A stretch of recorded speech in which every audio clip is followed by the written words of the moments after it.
रविवार का दिन सूर्य देव को समर्पित किया जाता है। ज्योतिष शास्त्र के मुताबिक सूर्य देव को 9 ग्रहों में राजा माना गया है। कहते हैं सूर्य देव की साधना आराधना करने से कुंडली के सभी दोष दूर हो जाते हैं। कुंडली में सूर्य मजबूत अवस्था में हो तो समाज में व्यक्ति को खूब मान सम्मान मिलता है और सुख समृद्धि की वृद्धि होती है।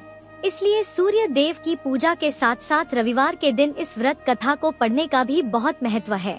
तो आइए पढ़ते हैं रविवार की व्रत कथा। प्राचीन काल में एक नगर में एक वृद्धा रहती थी। वह प्रत्येक रविवार को नियम से घर के आंगन को गोबर से लीप कर भोजन तैयार किया करती और सूर्य देव को भोग लगाने के बाद ही खुद भोजन करती थी। ऐसा व्रत करने से उसका घर धन धान्य से पूर्ण था। भगवान की कृपा उसके घर में किसी प्रकार का विग्रह या दुख नहीं होने देती थी। घर में सब कुछ आनंद मंगल था। इसी तरह कुछ दिन बीत जाने पर वो पड़ोसन जिसकी गाय का गोबर वृद्धा लाया करती थी, विचार करने लगी कि यह वृद्धा हमेशा मेरी गाय का गोबर ले जाती है। यह सोचकर उसने अपनी गाय को घर के अंदर बांधना शुरू कर दिया। गोबर न मिलने पर वृद्धा रविवार के दिन अपने घर को लीप नहीं पाई, इसलिए न उसने भोजन बनाया, न भगवान को भोग लगाया और न ही खुद भोजन किया। इस प्रकार उसने निराहार व्रत किया। रात हो गई और वह भूखी ही सो गई। रात में भगवान ने उसे सपना दिया और भोजन न बनाने और भोग न लगाने का कारण पूछा। वृद्धा ने भगवान को बताया कि गोबर न मिलने के कारण वो भोजन नहीं बना सकी। तब भगवान ने कहा कि माता, हम तुमको ऐसी गाय देते हैं जिससे सभी इच्छाएं पूरी होती हैं, क्योंकि तुम हमेशा रविवार को गोबर से लीप कर भोजन बनाती हो और भोग लगाकर ही खुद भोजन करती हो। इससे मैं खुश होकर तुम्हें वरदान देता हूँ।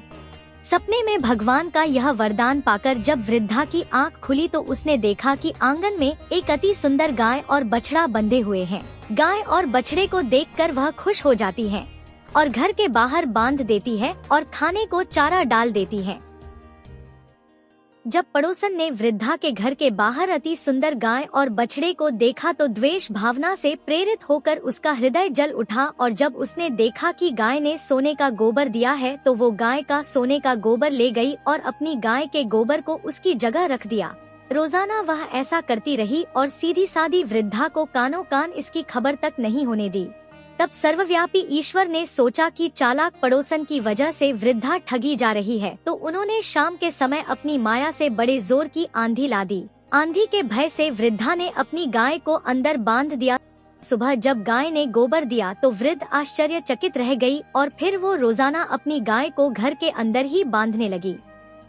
उधर पड़ोसन ने देखा कि गाय घर के अंदर बंधने लगी है तो उसका सोने का गोबर उठाने की चाल कामयाब नहीं हो पा रही है। कुछ उपाय न देख पड़ोसन ने राजा की सभा में जाकर सारी बात बता दी। उसने राजा से कहा कि मेरे पड़ोस में एक वृद्धा के पास ऐसी गाय है जो आप जैसे राजाओं के ही योग्य है। वह गाय रोजाना सोने का गोबर देती है। आप सोने से प्रजा का पालन करिए। वृद्धा उस सोने का क्या करेगी? राजा ने यह बात सुनकर अपने दूतों को वृद्धा के घर जाकर गाय लाने की आज्ञा दी। वृद्धा सुबह ईश्वर को भोग लगाकर भोजन ग्रहण करने ही जा रही थी कि तभी राजा के सिपाही गाय खोलकर ले गए। यह देख वो काफी रोई चिल्लाई, लेकिन उन्होंने एक ना सुनी। उस दिन फिर वृद्धा गाय के वियोग में भोजन न कर सकी और रात भर रो रो कर ईश्वर से गाय को पुनः पाने की प्रार्थना करती रही। वहीं दूसरी ओर राजा गाय को देखकर प्रसन्न हुआ। उसने गाय को महल के अंदर ही बांधने का आदेश दिया, जिससे उसके द्वारा किया गया सोने का गोबर कोई और न ले जा सके। लेकिन सुबह जैसे ही राजा की आंखें खुली, महल की दशा देख उसकी आंखें फटी रह गई। उसे सारा महल गोबर से भरा दिखाई देने लगा। राजा यह देखकर घबरा गया। उसे रात का स्वप्न याद आया। भगवान ने रात में राजा को स्वप्न में कहा था, हे राजा, गाय वृद्धा को लौटा देने में ही तुम्हारी भलाई है। रविवार के व्रत से प्रसन्न होकर मैंने उसे यह गाय दी थी।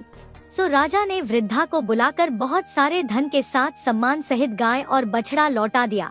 इसके साथ ही पड़ोसन को बुलाकर उचित दंड भी दिया। ऐसा करने से राजा के महल की गंदगी दूर हुई और उस दिन राजा ने नगर वासियों को आदेश दिया कि अपनी समस्त मनोकामनाओं की पूर्ति के लिए रविवार का व्रत रखा करें। रविवार का व्रत करने से सभी लोगों के घर धन धान्य से भर गए। राज्य में खुशहाली छा गई। सभी लोग खुशी पूर्वक जीवन व्यतीत करने लगे और उनके सभी प्रकार के दुख नष्ट हो गए। बोलो सूर्य देव भगवान की जय।